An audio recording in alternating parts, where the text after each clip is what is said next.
On va maintenant voir cette finale qui s'écrit U-A-N en phonétique. Pour cette finale, il y a deux prononciations possibles.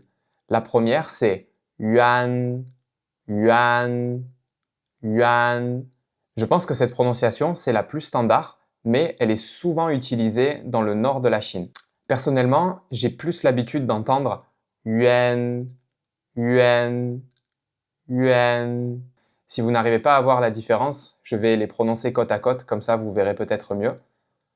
Yuan, yuan, yuan, yuan. Je pense que même certains Chinois natifs ne sont pas d'accord sur la prononciation standard de cette finale. Personnellement, jusqu'à présent, je l'ai toujours prononcé yuan, yuan.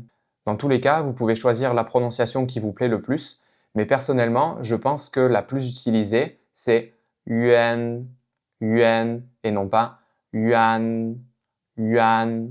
Cette prononciation, donc yuan, je la retrouve souvent quand j'entends des Chinois qui sont originaires de Pékin. Dans tous les cas, en termes de compréhension, ça ne posera aucun problème. En pinyin, quand cette finale n'est pas précédée d'une initiale, on va lui ajouter un Y, et sinon, on va l'écrire simplement U-A-N. Dans les deux cas, on va aussi enlever le tréma sur le U. Alors attention ici, cette finale, donc U-A-N, elle s'écrit U-A-N en pinyin, comme pour la finale wan qu'on avait vue précédemment.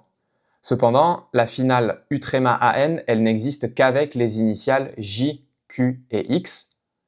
Et puisque la finale wan n'existe pas avec les initiales J, Q et X, il n'y a pas de confusion possible ici. Donc, si vous regardez la table du pinyin qui s'affiche ici, donc la finale wan, on voit qu'elle s'écrit U-A-N en pinyin à chaque fois, mais elle n'existe pas avec les initiales J, Q et X. Tandis que si on regarde la finale yuan, on voit qu'elle n'existe qu'avec les initiales J, Q et X, donc il n'y a pas de confusion possible ici. Un caractère très souvent utilisé en mandarin, c'est le caractère yuan, yuan, yuan.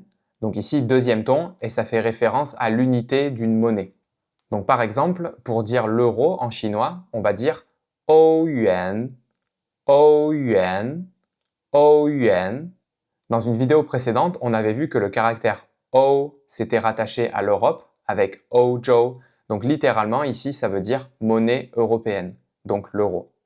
Un autre caractère qu'on retrouve très fréquemment également, c'est le caractère yuan, yuan, yuan. Donc ici, troisième ton, et c'est un caractère qui veut dire loin au sens de la distance. Par exemple, si quelqu'un vous propose d'aller à un endroit, mais que vous trouvez que cet endroit est trop loin, vous pouvez dire 我不去，太远了。我不去，太远了。Ce qui veut dire je n'y vais pas, c'est trop loin. Un autre mot également très fréquent en mandarin, c'est le mot 服务员, 服务员, qui veut dire serveur, donc par exemple dans un restaurant. Petit commentaire sur la prononciation de cette finale. Donc comme on a vu en début de vidéo, je vous ai dit que cette finale pouvait soit se prononcer yuan ou bien yuan. Moi, la plupart du temps, j'utilise la prononciation yuan, qui je pense est la plus répandue en Chine. Par contre, si vous êtes à Pékin, je pense que vous entendrez très souvent des personnes la prononcer yuan, yuan.